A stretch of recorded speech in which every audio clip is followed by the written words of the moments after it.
Above the Basement, Boston Music and Conversation is recorded at beautiful Woods Hill Table Restaurant in West Concord, Massachusetts. Woods Hill Table owns a farm in Bath, New Hampshire, where they raise their own meat. They offer a full raw bar and fresh fish caught off the coast of Massachusetts, and they even harvest their own maple syrup and honey for use in the restaurant. Local farms supply all their vegetables and grains, and Chef Charlie Foster uses international cooking techniques to create fantastic, seasonally focused cuisine. Go to woodshilltable.com for reservations or call 978-369-6300.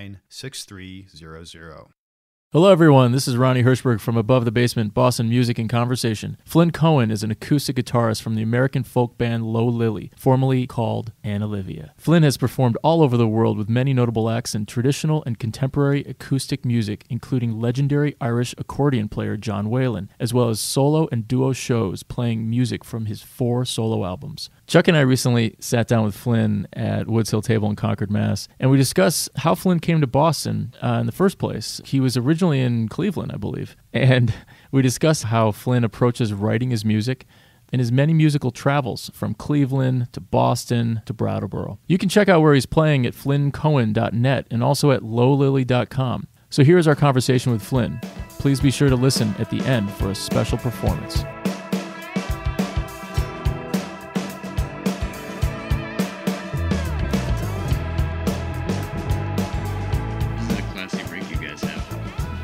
It only is a reflection on our guests how classy it is.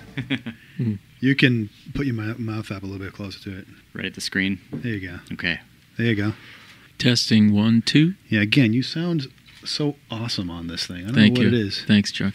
And let me hear you, Flynn. 1, 2. God, you sound very sexy on that, too. Jeez. Yeah. Thanks. Sexy and awesome. Now we have new nicknames. I sound the worst out of all of you. This is starting to sound like a morning show. Hey, Chuck, could you do me a favor and give me a hair less level again? Yes. Thanks. Alrighty. How's that? That's perfect right there. Good? Thank you. I'm going to give myself some less level, too. All right. All right, so here we go. So this is Above the Basement, Boston Music and Conversation. This is our second conversation. So you are our second, and you are our first guy. Who was the first guest? Our first guest was Allison Keslow, who was a bassist. We've played with her several times, and she's a good friend of ours. She's local. Cool. So yeah, you are our second. So thanks for joining us and coming all the way from Brattleboro. Yeah, well, I'm coming into town, so it's always nice to come in on Sunday. Although I have to say, there's usually there's not a lot of people on the road, but occasionally there's actually are Sunday drivers out in the country. It's a nice. The last time I was in Brattleboro, I got kicked out of a bar. You did? I did, and actually Pam was there. Pam Gore is taking pictures of us right now. We were at a friend's wedding, and one of my friends walked into the bar there with an open bottle of something, and the owner saw him, grabbed him, and kicked him out. I walk in, we're all wearing the same thing because we're all in the wedding party, and he's like, "You out?" I'm like, "What did I do?" And he's like, "You were with him?" I'm like, "Oh yeah, okay." All right, Guilty by association. I was guilty by association. So that was my last thing. But Brattleboro is a nice town, and I appreciate you coming all the way down here for that. So the first thing I want to talk about is we're not going to do this chronologically. I want to talk about Low Lily. Okay, so we could do it in reverse chronological. Yeah, order, there's no rules here. So Low Lily is that's the group you're in right now. Yeah, that's the primary band that I'm touring with now. And it used to be Annalivia. Yeah. So we didn't play a lot, and I think that it made it hard for us to sort of retain personnel because of that. I think when people join a band, everyone has to be on the same page in so many different ways. Right. And having enough work and doing the right kinds of gigs. And because there were 5 of you in it, right? Is that correct? Points, yeah. There was a time when there was 5 of us, and then 4, and ultimately we ended up at 3. Yeah, a lot easier with 3. Yeah, I mean, it's easier to get to that point of synchronicity with all the different parameters of the band where everyone needs to be on the same page and make it more successful. Yeah, and you just came out with this album here, the Low Lily. What's the name of this album? It's just called Low Lily. It's just called Low Lily. It's an self-titled. EP. Yeah. EP. Why an EP? Why not a full album? Well, EP is short for eponymous, right? Right. It is. Just kidding. It's short for extended play. Yes. But this was just a way for us to put something out with our sort of streamlined lineup with our fiddle player, Lissa, fiddle player and singer, and for us to, for all the different things that you use a commercial recording for, sure, as merchandise, as promotional material for booking, and for radio publicity. And in fact, we had some great airplay with that. We had a #1 song on international folk radio charts. Yep. Track 1, House Carpenter. And same thing. Actually, we had the same thing on the last Annalivia record too, by some freak chance. Another #1 from Annalivia? Yeah. Oh, cool. It's not #1 like Casey Kasem American Top 40. It's a little different for folk radio. But one nonetheless. Yeah, it's tough though with the young people. They're like, "What's #1?" I don't know if I know that hashtag. Hashtag. You have to explain it to him. No, #1. There was this thing. #1. There are these charts. That's hilarious. Thank you. You didn't know what that was? That's really funny. And your wife's in the group as well. She is. And she's the guitarist. She plays guitar and sings, and I play guitar and mandolin and do some singing also. Now, you play more than just the mandolin. You play a bunch of different things, right? Well, in the band, those are my primary roles. I also play some fiddle and some tenor banjo, and the guitar and the mandolin and the singing, and that's about it. Yeah, that's enough. Yeah, and I write music too. So, and this is go ahead. Sorry. No, I was wondering what you do at the same time. Will you play mandolin and sing, or do you overdub everything? Or guitar and sing? I'm able to play the guitar and the mandolin and sing at the same time. That's amazing. All three of them at the same not all time? three. That's amazing. I'm sorry, I knew what you meant. So live, you'll do that? Yeah.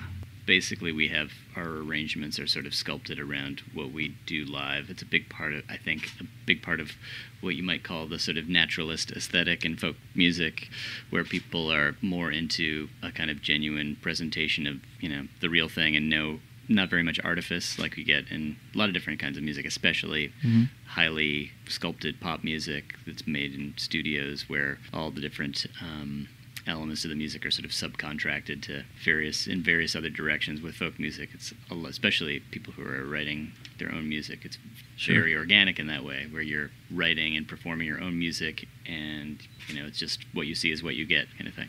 Yeah, because when you're in the studio, I would imagine that there's a lot of angles you could go. There's a lot of sort of glitz and things that you could layer over an opportunity to do, but staying true to your music and sort of visualizing how it's going to be live must be something is that something you try to do? Absolutely. I think that it makes it conceptually a lot easier if when you're rehearsing the music, you just arrange it so that you are happy with how it's going to sound when you perform it in that way. When we record our last 2 records, we've had Lissa's husband, Corey DeMario, play upright bass on most of the tracks with us, and that's the only real addition, really, to the overall sound. And in fact, he does do some of the bigger gigs with us. When we play festivals, we usually hire him to play with us, but we're ostensibly a trio, and most of our performances are as a trio, and so we rehearse the material as a trio, and the way we rehearse it is how we perform it. So it's really straightforward. And then when you're in the studio, it makes it that much easier to just do what you're expecting to do. And there are some things where we have a specific idea, like a third vocal part, or anything like that. Extra guitar harmony part. Sometimes I do that. I guess is it track 3, the Northern Spy? Yes, Northern Spy. That's an original. I wrote that one. Yeah, it's sort of a kind of bluegrass influenced mandolin tune. There's a point where I overdubbed a harmony mandolin part, for example. That's not something that we can perform live, but I've worked the harmony into another part of the tune when we play it live. So, now I meant to ask about what is Low Lily? It's now that we're still, I think, on Low Lily. Yeah, I think we can still be there. When we decided to change the name of our band, and when we got Lissa in the band and sort of decided on a new direction, we put out a call on social media to our friends and fans for name ideas. And we had, between 100 and 200 suggestions that we were working with. And some got kind of close to what we were going for. No one actually landed on the right one for us, but there were a couple that kind of got close that had one of those 2 words in it. I think, so that kind of helped to kind of get the name sort of rising to the surface. But I'll tell you, I think you guys would appreciate this. I realized that there were basically two different angles that I saw band names coming from, and I realized that I wasn't willing to go fully in one direction or the other. So one direction is the sort of edgy, kind of hip, urban, almost industrial kind of edgy name, and another name would be more naturalistic, like something like a flower, for example. Right. And so Low Lily ended up being there because low kind of as an adjective kind of gives it a little bit of an edgy quality, and obviously lily by itself is sort of gentle and a little mix of the two. Yeah, and so that was sort of the formula that I realized I wanted to use. And I remember telling, when I first came up with that little dichotomy idea, I mentioned it to this friend of mine. He's like, "Oh, so like flower truck." Very nice. Flower truck's not so bad now that I think about it. Now, Ron and I, we're musicians. We're in a band, and I love playing instrumental stuff. Like we just kind of, even if it ends up being like it starts off as a song, and then we just kind of play for as long as we're just kind of jamming a little bit, not jam bandy kind of thing. But when you're writing a song, do you approach it as, oh, this is going to be an instrumental piece, or do you kind of say, you know what, maybe some words could go with this, or did you have words in the beginning and then you ended up removing them? What's the decision process there, or is there one? That's a good question, because I never actually get asked that question. And I think the reason is because we come from this whole traditional music world, bluegrass, Irish traditional music, Appalachian music, old time. There's sort of a split between vocal and instrumental music. Yeah. And especially in Irish music, I think, although these terms are used in folk music in general, they have a very strong distinction between, or a sharp distinction between songs and tunes. And so songs are vocal numbers and tunes are the instrumental dance tunes. Right. And so for me, it makes it easier for me to be probably creative and productive to just slot my brain into a format. And then once I'm in a particular format, then I constrict it further with other restrictions. I put other restrictions on the format. So I think that's the first restriction that I place on it is, am I going to write something that is going to be sung, or is it going to be basically what I call a fiddle tune, which is sort of bluegrass talk for an instrumental, post-traditional kind of tune that could be written on the fiddle, or it could be written on the mandolin or the guitar. But that has its own format that comes with it too. Certain types of phrases over a certain amount of time and repeated sections in a particular way. So yeah, I mean, I love instrumental music. I listen to a lot of Lunasa. That's how you pronounce it? Yeah, Lunasa. I listened to them a lot back in the day, but it's a heavy memory for me to go be sitting at the Black Rose in Boston with a pint and listening to those guys up there just playing. It's like comfort food, comfort music kind of thing for me. I love it. I love listening to that stuff. Yeah. I've been listening to these all week, and I've lost the line between them because I've kind of been skipping between your solo stuff, shuffling between it. Yeah, I agree. It's you can sort of, you were mentioning, I think before, you can almost imagine doing it without microphones. It's very organic. It's just you're feeling. I've never been to Ireland, but you're sort of, I would imagine that's what it's like in some of the pubs, to sort of feel the music around you and the culture. You don't even have to go to Ireland. Just go down to the Black Rose, or although I think they amplify there. There are places like all around Faneuil Hall there, and up they sit in a circle, northern right? parts of town, and Somerville and Cambridge, where people play this kind of music unamplified in the corner at the pub. Now, can you tell us? I'm interested where it comes from in you. Oh, so is this something parents listen to? Is it where did it all begin? This sort of mosh of the styles you've talked about and the way that you especially put this together. Especially based on where you're originally from. Oh yeah, so I come from a little town called Shaker Heights in Northeast Ohio, which is a really nice place to be from. And I know, it's a nice suburb of Cleveland. Yeah. And so I had exposure to like everything. I got to see the Cleveland Orchestra play all the time when I was a kid, and my dad was really into blues and jazz. I got into pop music when I was about 7 years old and was just obsessed with music. Apparently, my mother told me years later as an adult that she had gotten a call from my preschool teacher who said that I had musical talent and maybe she should do something about it. So I was just interested in music at a really young age and got into a wide range of stuff. When I was probably still in elementary school, I started listening to Led Zeppelin and other bands, English bands from the 70s who did a lot of acoustic music that used these different kinds of modes that are used in folk and traditional music. different kinds of scales that you don't hear in classical music and jazz. And that was sort of my introduction to the world of what I call modal music that was being played on acoustic instruments. And guitar was my first instrument. I started playing when I was in 5th grade, I think. I was about 11. And acoustic guitar in particular, and the mandolin, I was really drawn to the sounds of the plucked string instruments really early on. So when I was about 15, my uncle gave me a stack of LPs. Included in there were the Bothy Band, which is a band from Ireland that was really, they were sort of the Lunasa of their day, except even more popular. They were huge, and so they were a big influence on me early on, as well as another group called the Boys of the Lock, and especially a group called the Pentangle, which I also had an LP from. John Renborn and Bert Jansch were the 2 guitarists in that band, and they were fingerstyle players. So that kind of got me into Irish and English folk music, and then aunt took me to see Michael Hedges on my 16th birthday. He was opening for Leo Kottke, so I was sort of exposed to acoustic guitar music early on. And all the best stuff. Then I went to Berkeley for a summer when I was 16 to do the summer program they had there, and the guitar series. Yeah, that's what Allison teaches. Yeah, it's like a 5-week program. And I got to live in the dorm and party with the big kids, and I was about a year younger than like pretty much everyone there, and they were all like at that phase of childhood, like a year I found made a huge difference. I felt like a little kid hanging out with them. And what year is this? Mid-80s. Okay. 86, 87, 87, 88, somewhere in there.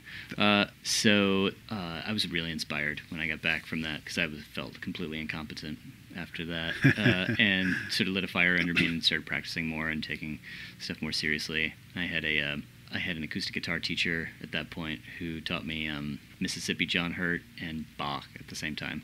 So and then I was still kind of chicken to go to music school. They didn't really have a place for people like me in music schools at that point. It was either you played classical music or you didn't go to music school. People were getting into jazz at that point, and there were a couple of jazz programs around the country at the college level, but it was not like what it is today, which is ubiquitous. All over the country there are jazz programs too, but still neither was the right fit for me. And so I ended up going to regular college for a couple of years, and then took a trip to England to visit a friend there one summer, and I met John Renborn, who was one of my favorite guitarists who I'd been listening to since I was 15 or 16, and turned out he was teaching at this college in Devon, England. So I dropped out of school, took basically a semester off, went busking in Boston with some friends playing Irish music, played in the subways and played on the streets, and then later that year moved to England to go to music school over there. I guess I got into the music through records, but there was also Irish music on the west side of Cleveland. I got to go to some sessions with those guys there, and have since become friends with a couple of those dudes whose parents were from Ireland and grew up playing the music. So it's sort of a postmodern way into traditional music, but also from my own perspective as a guitar player, growing up surrounded by all these different kinds of music. Guitar basically has a place in every style of music in the Western world. And that early stuff, that Led Zeppelin, Jethro Tull, other bands that use the acoustic guitar really drew me into that sound world. You know, when you say that, there's a review from Folk World about you, and it said Flynn Cohen is a superb guitar player, and he successfully joins the pantheon of better-known names that made the guitar an accepted instrument for playing melody in traditional Irish music. I'm like, is this new that it's now only being accepted? Playing melodies on the guitar is not really part of the guitar tradition in Irish music, mainly because everywhere you go when you hear Irish music, jigs and reels, that sort of thing, it's usually being played on the fiddle, or the uilleann pipes, or the flute, or the whistle, or the accordion, or the banjo, and the guitar is usually strumming chords in the background. Okay, I see what they mean by that. And so what they're talking about is, at the time when I made my first CD in 2001, there were probably 5 or 10 people who'd made albums of Irish music where you're playing the melody on the guitar. So I guess that's okay. That's what he meant by that. Okay, I guess I can buy that. So it's kind of a novel twist on an old tradition. Sure. You know. Yeah.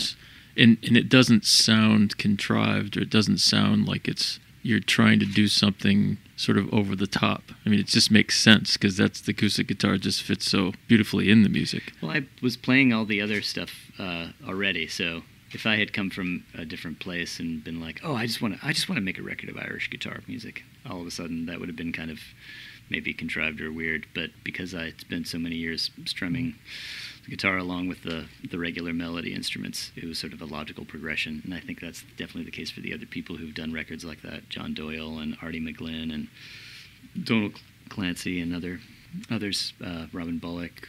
I'm sure there's more people I'm not thinking of, but they all start out by being backup guitar players in that world. You played a lot with John Whelan? Yeah. And you toured with? He was an Irish accordion player? Yeah, I still continue to play with him on and off. He's not as busy as he was when he was younger, but when I moved back east to join his band, he was playing all the big festivals all over the country, and we had some incredible experiences playing all over the world. It was really great. Oh, wow. And continued to do fun stuff with him. He's an incredible musician. That's amazing. So you're sort of taking the mentee-mentor approach throughout your career, it sounds like. Mm-hmm. You sort of started off with learning from others, but also you're a teacher, and so you kind of keep that cycle going, it sounds like. I think that's definitely the case for a lot of people in music. Unless you have the extreme privilege of being able to make plenty of money just by performing, then most musicians I know get into teaching some cases you might think of it as by necessity, but I think for a lot of people they just think of it as a natural part Right. of being a musician, is teaching what you do. Well, tell us about the immersion day, sort of. Oh, the immersion day. Yeah, That's because it reminds me of like that whole back in, when you were in the Berkeley 5-week program. Absolutely. But- it's only one day. But there's a lot of immersion going on then, yeah. Yeah, absolutely.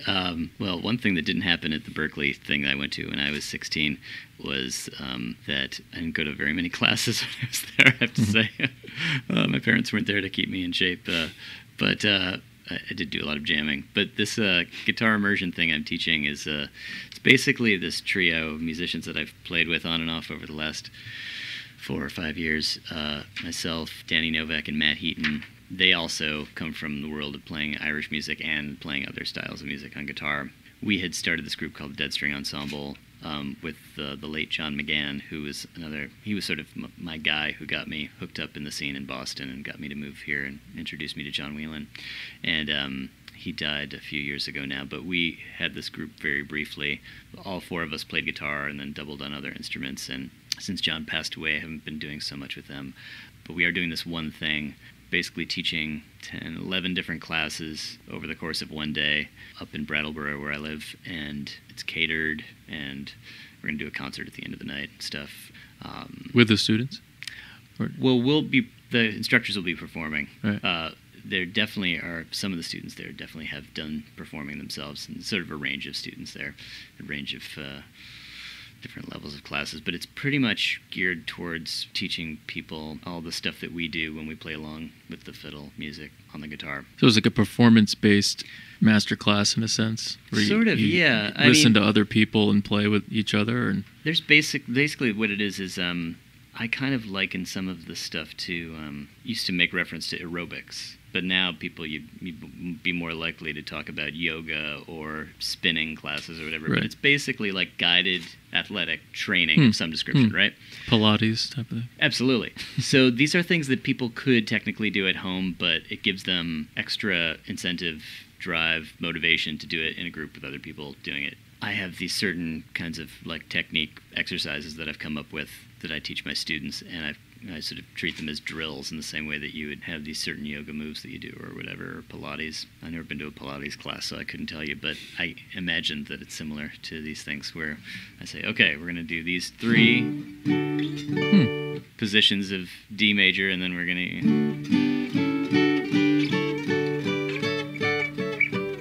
to, etc. And so there are a couple of classes like that are sort of drills like that. Okay, let's get this going. Okay, and you have everyone doing it at the same time. Yeah. So very cool. It's similar. I mean, music classes, you kind of have to do that. It's different than a private lesson where you can work on any detail of music at an individualized level. This is like, let's say you have a room full of 5 students and they're all holding their guitar, and you're like, okay, this is what we're going to do. Everyone play this. Okay, and they kind of noodle until they get it, and I say, okay, follow me. And you count it off, and everyone plays it together.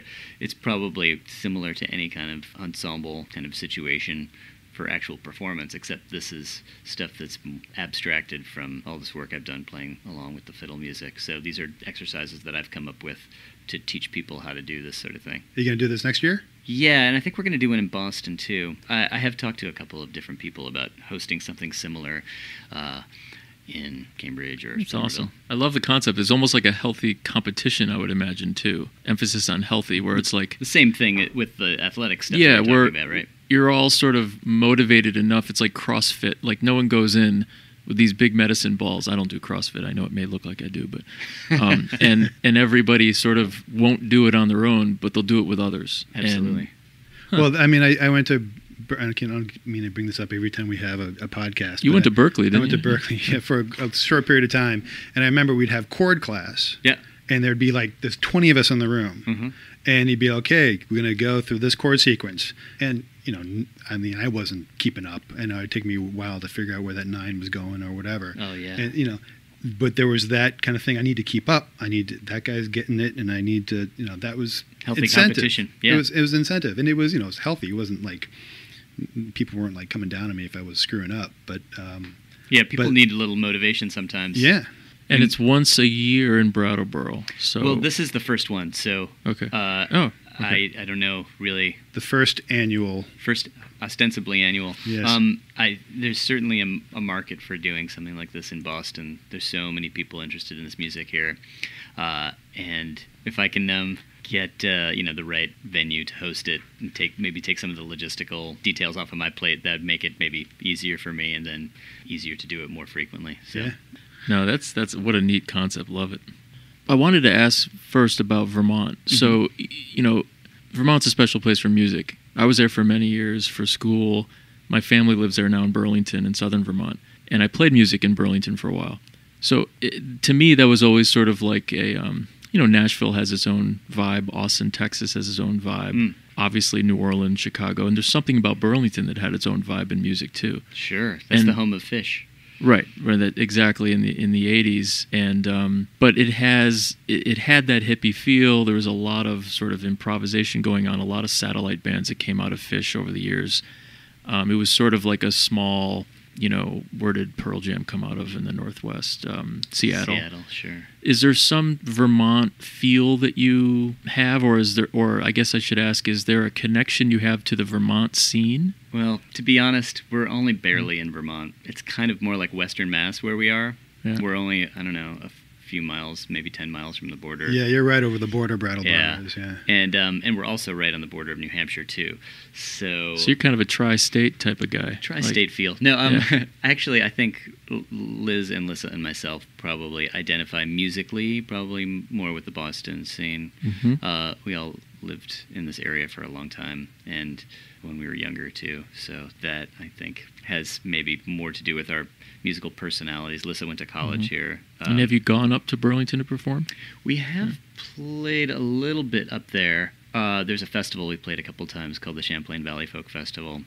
And the last time we played it was right on the water, right on the lake, nice. Downtown at this gorgeous park. And I do go up there occasionally. But I think the thing you're talking about is this these scenes that develop when there's a lot of musicians playing in these in a sort of similar circuit and sort of being influenced by each other. And I think that happened more for us when we were younger, before we had families. When you were here? Yeah, and in Boston, there was so much going on. There were these parties, music parties, that we would go to all the time. I met my wife at one of these. Right. Lissa and I used to play in a band called Halele. I mean, 99, we did our first rehearsal when I first moved to town. And you mentioned Brattleboro is almost like a small collection of musicians, it right? Is, yeah. There's a lot of musicians in a really small town, a lot of professional musicians, actually, and even in our one neighborhood where we live. It's really interesting. In fact, our real estate agent referred to it as the musicians' ghetto. Yeah, really? This is one little section of town. And it's a kind of place where, what it's like in Boston. I mean, the different kinds of compromises people make to be close to the action. And as you age, and if you have a family, it brings more concerns into the equation. And so all the things that people think about, like school districts and it's really hard for us to be adults and live in a place like Boston. Right. So towns like Brattleboro make more sense. So well, Brattleboro is a beautiful town. I like Brattleboro a lot. It's really kind of hip. There is a lot going on with the arts there, and the schools are actually really good. And that's great, and you're close to a lot of other places. Yeah, we're right on the highway. I mean, for the kind of band that our band is, and for the kind of work that our other musician friends do, it makes more sense to be sort of centrally located in the region, be close to the highway. So there ends up maybe being less of that kind of town-centered music sound that you'd get, because there's not a lot of work for musicians in the town. Right. Whereas Burlington and different parts of Boston and other cities actually have places where you can play and scenes that develop. Brattleboro is kind of too small for that. So you sound like you kept on coming back to Boston. I mean, Berkeley was your first thing here, but yeah. And then you stayed here, and then you went to England, and you came back. How strong is the Americana music that you play? How big of a community is that here in Boston? I mean, I know that you've been playing at Club Passim. They've been having a lot of kind of people there too, and I think we try to talk about Boston as a music city, and you have a very specific genre of music that you play. How strong is that here? I mean, obviously you like it here, so. Yeah, I definitely am totally magnetized to Boston, mainly because of a combination of all that's going on with the arts and the different kinds of music I play, and all the friends that I made over the years.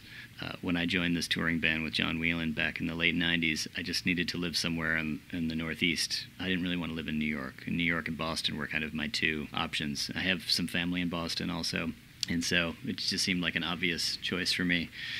You just make a lot of connections, and that works out great. We lived on the North Shore for a number of years, and that's sort of when I got back into teaching in town more, and I still come into town every week.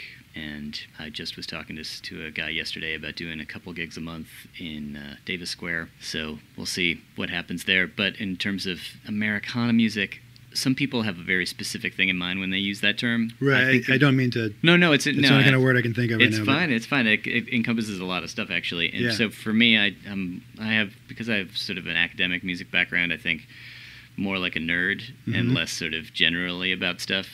And so I think of that more as a marketing term, in the same way that folk is a marketing term. Sure. It sort of covers a wide range of stuff. And so within the Americana genre, or as a macro genre, there's bluegrass and old-time music, and what I think of as traditional Appalachian music, which is sort of the sort of pre-commercialization of old-time music, which is funny to think of that as an idea, because old-time music sounds so quaint now, but this was like the first commercialized American folk music in the 20s.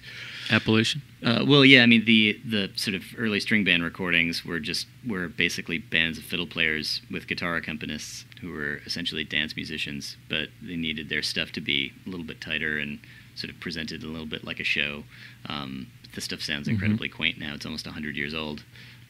But the sort of rougher version of that is something that I know a lot of people are into around here, especially the music schools bring in nerdy fiddle players now. Berkeley and New England Conservatory, there's lots of fiddle players who go to college there now. Yeah. And they're into this whole thing of like finding weird rustic field recordings of fiddle players who aren't playing in tight fiddle bands on stages and stuff, but just front porch kind of players. Interesting. Playing tunes that are really weird, having intonation that just doesn't match with how everyone thinks about playing in tune, all these different things like that. And singers who have singing voices that have an incredible character to them but don't fit traditional ideas about what is a beautiful singing voice. Interesting. In some ways, you might think of it as a sort of fetishized kind of hipster idea of what is cool or interesting.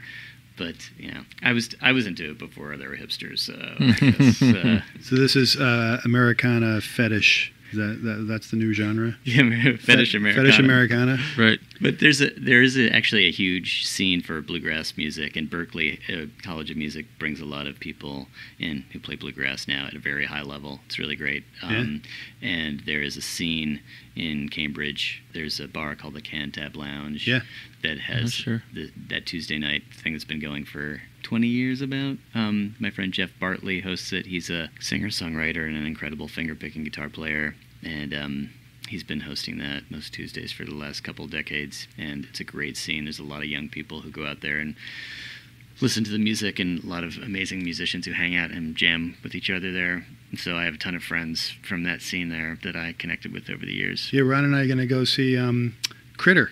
Chris Eldridge. Yeah, he's coming. Punch Brothers are coming to Boston in a few weeks, so we're going to go. We got tickets. Is that Somerville Theater? No, it's the new in Harvard Square, that theater. Oh, the Sinclair. The Sinclair. Yeah. Is she leaving? Kristen, yeah. Yeah, we can pause. Hi. Ah. And then we'll continue. All right, so we are at Woods Hill Table, and they've been very generous at what? But speak. No, are you gonna write it down? Are you gonna say the Woods Hill Table thing? No, or are you gonna do that after? I recorded that. That's recorded. Oh, so you can always use that. That's right. Well, no, you can do it too. We're gonna mix it up. The Woods Hill Table. Station identification. Yes. Well, they've been generous enough to let us, record here. So we push the restaurant. Yeah. Here, so They pay us millions of Yeah, dollars yeah, too, right. which is awesome. Right. You can edit that out. So Flynn, thank you so much for being here with us. We really appreciate you, especially. I know it's not a short drive. It's not terrible, but So it's right on my way into Cambridge tonight. So you're going to Cambridge tonight? Yeah. Oh, perfect. Then Are you playing somewhere? Then never mind. I'm not as grateful. You don't have to be grateful. It's okay. I might stop in at this old time music jam tonight, but I'm teaching. I have a meeting actually tomorrow with a guy from a small record label who might be releasing one of my albums on LP this year. Oh, let me know. I'll buy it. Yeah, I'll let you know about that, definitely. And that's in the morning, and then I teach all afternoon, evening, and then... And everyone who's listening, and I know no one's listening right now, should buy as many LPs as you can from all these musicians. That's the first thing. I'll always buy the LP first, and then I'll go to the CD, and then, I think people should go to flynncohen.com. FlynnCohen.net. Yes. I mean, what I was going to say is I think people should go to flynncohen.net. I think it's a better idea than the first one. Absolutely. And what's next for Low Lily? What are you guys doing? Oh, we have some touring this summer, some really exciting folk festivals we're playing on, which I'm definitely jazzed about. New Bedford Folk Festival, Old Songs Festival, which is upstate New York, Celtic Classic down in Bethlehem, Pennsylvania. Don't have the calendar in front of me. So Well, it's all on lowlily.com. You'll find it there. Lowlily.com. LOWLILY. There you go. .com. Well, it's a great album. I've been listening to it all week. Between that and Annalivia and your Dead String album and all that, I love it. Cool. And we'd love to have you play something for us if you would. Yeah, sure. So I was going to play you a traditional American fiddle tune that I adapted to the guitar called Lady Hamilton, and it's on my most recent solo album called The Lazy Farmer. Great. I was going to do that, but that's... Yeah, you can do that.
Very nice.